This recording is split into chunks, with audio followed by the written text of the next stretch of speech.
Listen to me. I don't care where you are right now. I don't care what your situation looks like. What I do care about is that you don't stay stuck there. Because today, I'm bringing you 5 life-changing speeches, not 5 talks, not 5 stories, 5 powerful, game-shifting, mindset-flipping messages that you need to hear right now. You want change, you want growth, you want to level up. Then lean in, lock in, and let's go. When you want to succeed as bad as you want to breathe, then you'll be successful. That's the heartbeat of Eric Thomas's legendary speech, a message that shook millions out of complacency and into action. It doesn't start with soft words or comfort. It begins with a story raw, real, and unforgettable. A young man wants to know the secret to success, so he meets a guru, and the guru tells him, "If you want to learn how to be successful, meet me at the beach tomorrow at 4 a.m. The young man, expecting a lecture or a plan, shows up in a suit. But the guru doesn't hand him a blueprint. He walks him into the water, waist deep, chest deep, then suddenly pushes his head under the water and holds him there. The young man kicks, struggles, fights for air, desperate to breathe, and just before he passes out, the guru pulls him up and says, "When you want to succeed as bad as you want to breathe, then you'll be successful." That one moment encapsulates the entire speech. It's not about talent. It's not about resources. It's not about connections. It's about desire. It's about hunger. Eric Thomas doesn't just speak to you. He speaks through you. He cuts past your excuses, your limitations, your comfort zone. He challenges the lazy voice inside your head that says, "I'm tired. I'll do it tomorrow. I don't feel like it." E.T. calls it out, smashes it, and replaces it with discipline, grit, and urgency. Reminds you that most people say they want to be successful, but they don't want it bad. They want to party, they want to sleep in, they want to chill. But greatness doesn't live in comfort, it lives in sacrifice. It lives in long nights, early mornings, and relentless effort when nobody's watching. E.T. says if you're going to be successful, you've got to be willing to give up sleep, give up TV, give up friends sometimes, give up comfort. Because every second you're not working on your goals, someone else doesn't care about your background. He doesn't care if you were born poor. He doesn't care if you failed before. He cares about your will, your heart. He believes that if you've got the heart, if you've got the fire, you can change your whole life. He knows, because he lived it. Homeless, high school dropout, slept in abandoned buildings. No one believed in him, but he got up. He changed his story, and now he's screaming at the top of his lungs. Not to impress you, but to wake you up. Talks about pain, real pain, and how that pain can either break you or build you. Most people run from it. E.T. says you've got to embrace it, use it, let it sharpen you, because pain is temporary. It may last for a minute, or an hour, or a day, or even a year, but eventually it will subside. And if you quit, however, it will last forever. That's not just a line, that's a warning. He's telling you that quitting is the one thing that guarantees you'll never reach your potential. Talks about consistency. Showing up every day, not when you feel like it, not when it's convenient, but every single day, because champions aren't made on the stage, they're made in the dark. They're made when nobody is clapping. They're made when you keep going after failure, after disappointment, After Defi Eteric's message is not hype, it's a demand, a call to arms. He doesn't let you sit still. He makes you confront the truth. Are you giving everything? Or are you coasting? Are you serious? Or are you just interested? Because there's a difference between wanting success and being obsessed with it. He says if you're not willing to give it 120%, don't even start. Because that's what Takeshi breaks down the myth of balance. He says, in the season of building, there is no balance. You're going to be misunderstood. You're going to lose people. You're going to hurt. But that's the price of greatness. He talks about lions, how they hunt, how they move, how they dominate. And he says you've got to be a lion in your own life. Wake up hungry. Go to sleep exhausted, and never, ever settle. Les Brown's speech, "It's not over until you win," is a thunderous reminder that your past does not define your future, and that life will knock you down, but you've got to have the courage to stand back up and keep fighting. He speaks from experience, not theory. Labeled mentally retarded in grade school, held back in school, doubted by everyone around him, Les Brown knows what it means to be underestimated. But that's what makes his voice powerful. When he speaks, he's not just sharing motivation, he's sharing survival, resilience, and truth begins by telling you that life is going to test you. There will be times when everything you planned falls apart. People you trusted will walk away. Opportunities will vanish. The money won't come. You'll feel lost, tired, broken. But in those moments, that's where champions are born. He says most people give up too soon. They quit when it gets hard. They stop when they hear no. But he reminds you, no matter what happens to you, it's not over until you win. That's the theme. That's the heartbeat. Not when you try, not when you dream, but when you win. It tells you that you've got to be hungry, not casually interested, not just hopeful. Hungry, that kind of hunger that keeps you up at night, thinking about your dream. That hunger that drives you to work while everyone else is relaxing. That hunger that makes you get up again after every rejection. Because it's not the most talented that succeed, it's the hungriest. He says, if you're casual about your dream, you'll end up a casualty. That line alone hits deep. You have to be relentless.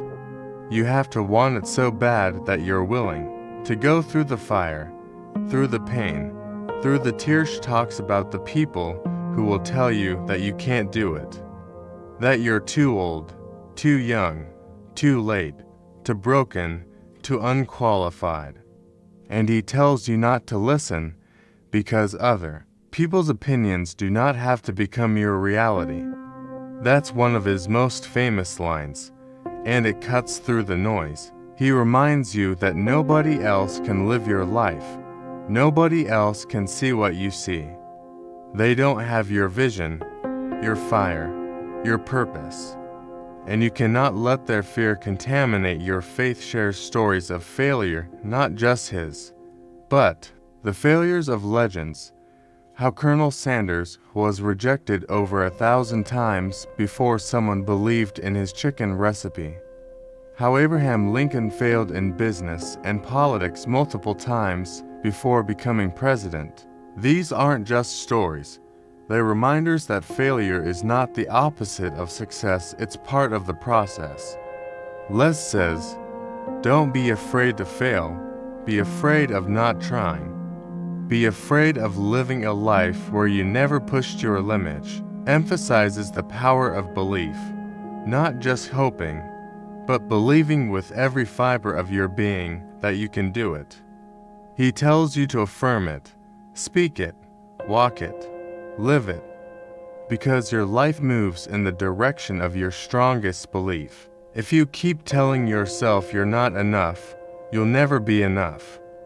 But if you start declaring that you are powerful, capable, destined, then your life begins to change.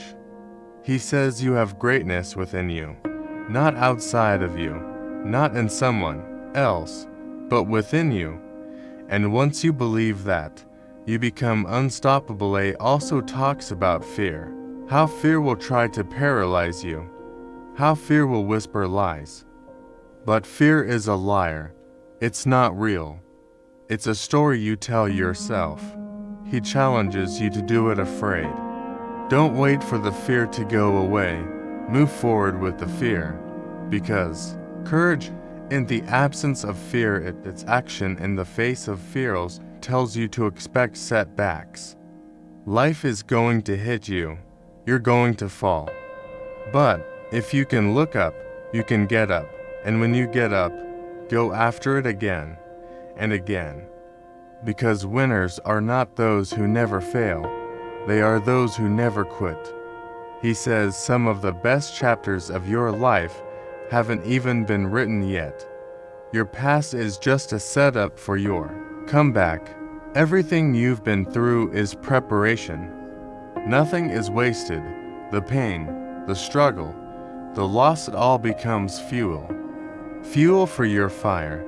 Fuel for your mission. Tells you that your dream is possible. Not just for others, but for you. But you've got to fight for it. You've got to push for it. You've got to go get it like your life depends on it. Because sometimes it does. Jocko Willink's speech good is not your typical motivational talk. There's no sugar coating, no soft landings. It's raw, tough, and brutally honest.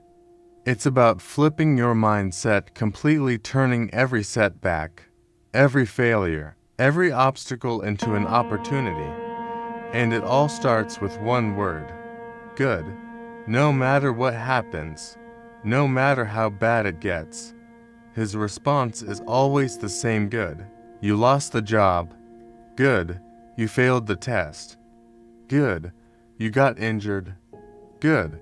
Because that means you now have a chance to get stronger, to learn something, to improve, to grow. Jocko comes from the battlefield. He's a former Navy SEAL commander, and everything he teaches is forged in high stress, life or death situations. He knows what pressure is. He knows what real adversity feels like. And in the midst of that chaos, he developed a mindset that most people never even think about. He doesn't see problems as the end. He sees them as beginning points. He doesn't dwell on what's lost. He focuses on what can be gained in the speech. He tells you that when things go wrong, and they will, that's when you rise. That's when you get better. Because if everything was easy, you'd never grow. If everything always went your way, you'd never build resilience. So, when something bad happens, don't say, "Why me?" Say, "Good," because that's a gift. It's fuel. It's something you can use. You didn't get promoted. Good, you'll stay hungry and keep improving. Your plan didn't work. Good, now you've learned what not to do. Someone betrayed you. Good, now you know who to trust. It's not about pretending everything's okay. It's not about ignoring pain or failure. It's about choosing how to respond. Jocko makes it clear. Life doesn't care about your excuses. Life doesn't slow down when you're tired. Life will test you. And how you respond, that's what defines you. Do you fold under pressure, or do you stand up and say, "Let's go"? His message is simple, but powerful. Control what you can control. Take ownership. Stop blaming. Start building. Talks about extreme ownership, the idea that no matter what happens, you take responsibility. No pointing fingers. No victim mindset. You own it. You fix it. That's how real progress happens. Because if you keep blaming others, you give away your power. But if you take full control, you get stronger. you become a leader not just of teams, but of your own life. Jocko believes that leadership starts with the self. Discipline, accountability, mindset, all of it begins with the decisions you make daily. Yoko also emphasizes discipline as freedom. That's a line he repeats over and over. Discipline equals freedom. It might sound backward at first, but when you really understand it, it changes everything. If you have the discipline to wake up early, to train, to prepare, to do the hard things, you earn freedom. Freedom from fear, freedom from regret, freedom to live life on your terms. But if you lack discipline, you become a slave to your emotions, your excuses, your laziness. So he teaches you to become ruthless with yourself, not because life is a punishment, but because you are capable of more, and you owe it to yourself to show up with everything you've got. Talks in short, clipped, powerful phrases. There's no fluff, just truth. He doesn't say it'll be easy, he says it'll be worth it. And that's a key part of his message. No one's coming to save you. No one's going to hand you a perfect life. You have to earn it every day, through your actions, through your mindset, through your response to the storm. You have to build yourself mentally, physically, emotionally, and the only way to do that is to stop avoiding discomfort and start embracing it. When everyone else panics, you stay calm. When everything falls apart, you look for the lesson. When the world says, give up, you say, good. That one word, repeated with belief, changes everything. It builds grit. It builds strength. It builds the kind of mindset that cannot be broken. Jocko teaches that there's power in your attitude, power in your discipline, power in your ability to stay composed when it counts. You don't control the world, but you control you, and that's enough. Because with the right mindset, every setback becomes a setup. Every loss becomes a lesson. Every hard time becomes a chance to rise. You just have to stop looking for easy and start looking for opportunity hidden inside the pain, the struggle, the failure. David Goggins' callous mind is not just a speech, it's a mental war cry. It's the voice of a man who's gone to the edge, stared into the darkness, and refused to break. His words are not soft or comforting. They're hard, sharp, relentless, because that's who he is. A former Navy SEAL, ultra-endurance athlete, and someone who transformed from a 300-pound pest exterminator into one of the toughest men alive, not because he was born that way, but because he made himself that way. His story is built on pain, suffering, and a decision to never accept the limits that life or other people tried to place on him. Starts with a brutal truth. Most people are soft, not physically, but mentally. They avoid pain. They run from discomfort. They let fear dictate their choices, and because of that, they never truly live. Goggins believes that the key to unlocking your potential is building what he calls a callous mind. Just like your hands develop calluses from hard labor, your mind needs to develop calluses from enduring adversity. Every time you choose to face discomfort instead of running from it, you add a layer. Every time you suffer with purpose, you get stronger. And that strength isn't temporary, it becomes who you are. Reed doesn't speak in metaphors, he speaks in experiences. He tells you about growing up in an abusive home, being bullied, feeling worthless and broken. He tells you how he failed over and over, how he flunked out, how he quit on himself. But then something snapped. He looked in the mirror and didn't like what he saw, so he made a decision. Not to wish, not to hope, but to work. He got up at 4 a.m. every day. He ran in the cold. He studied for hours. He did things that most people would never even attempt. Not because he loved it, but because he knew that. On the other side of suffering was strength. Goggins teaches that your mind will try to protect you. It will tell you to quit. It will tell you that it's too hard, too painful, too much. But that voice is a liar, and the only way to shut it down is to push past it. He says you have to go to war with yourself every day. You have to do things that make you uncomfortable. You have to put yourself in situations that challenge you, that break you, because only then do you grow. Only then do you find out what you're truly made of. Talks about the 40% rule. When you think you're done, when you feel exhausted, broken, finished, you're only at 40% of your true capacity. Your mind has tapped out, but your body still has more. Your soul still has more.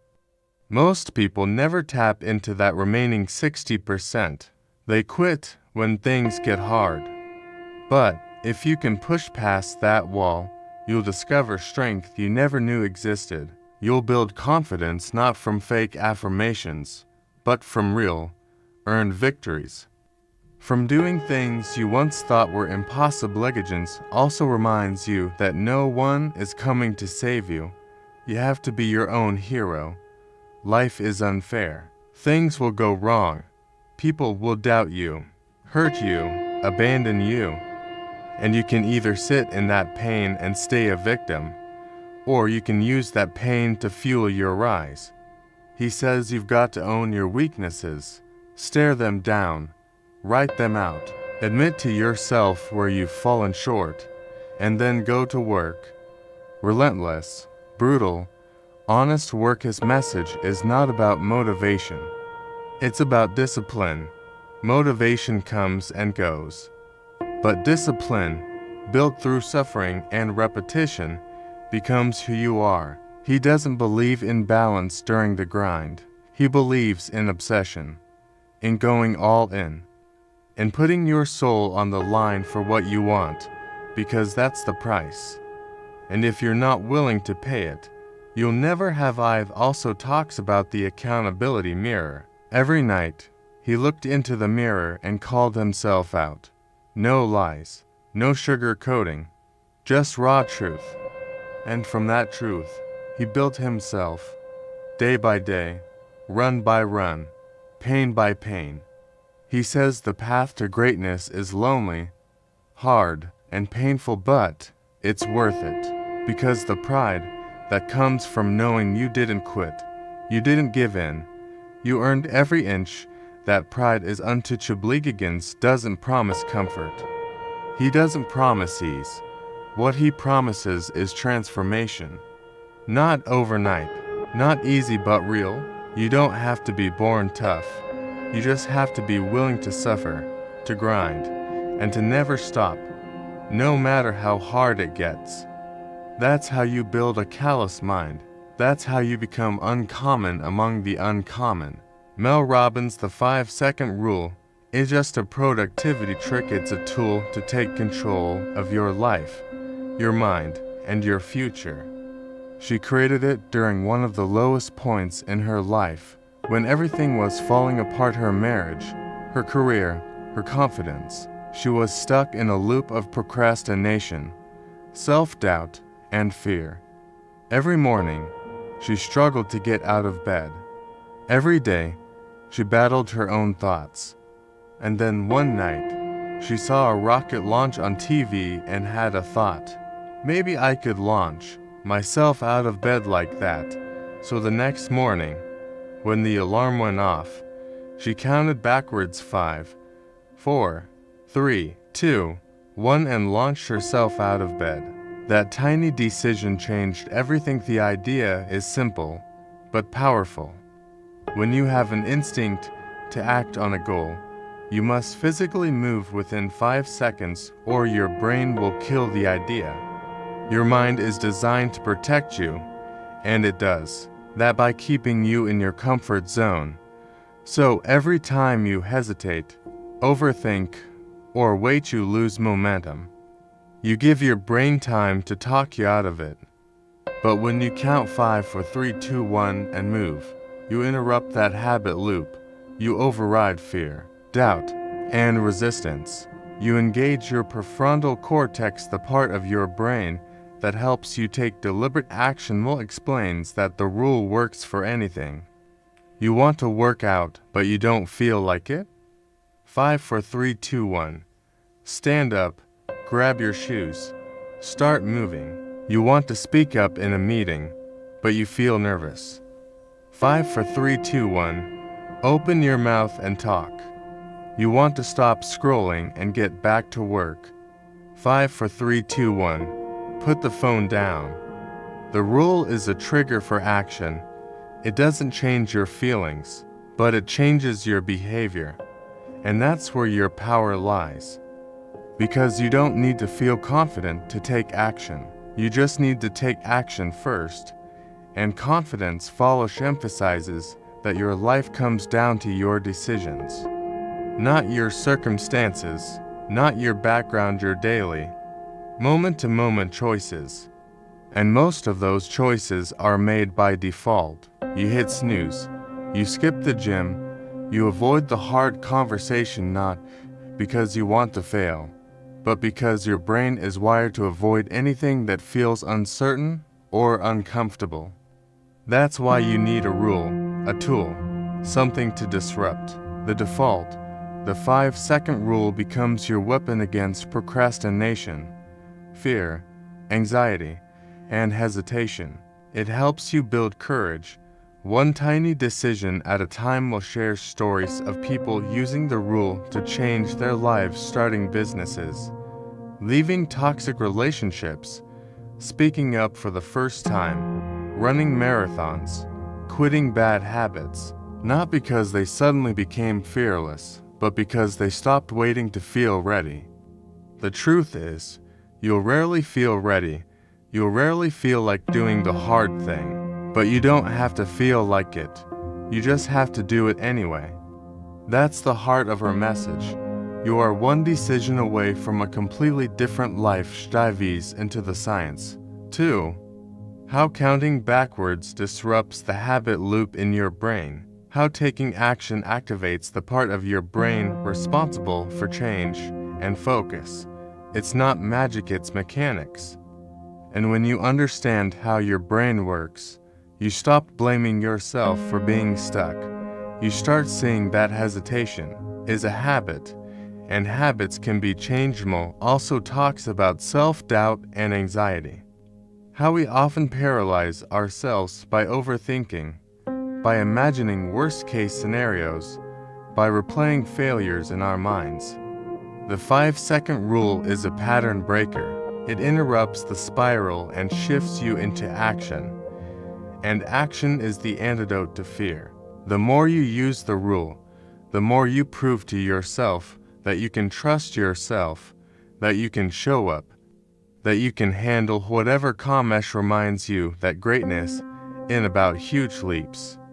It's about small, consistent acts of courage.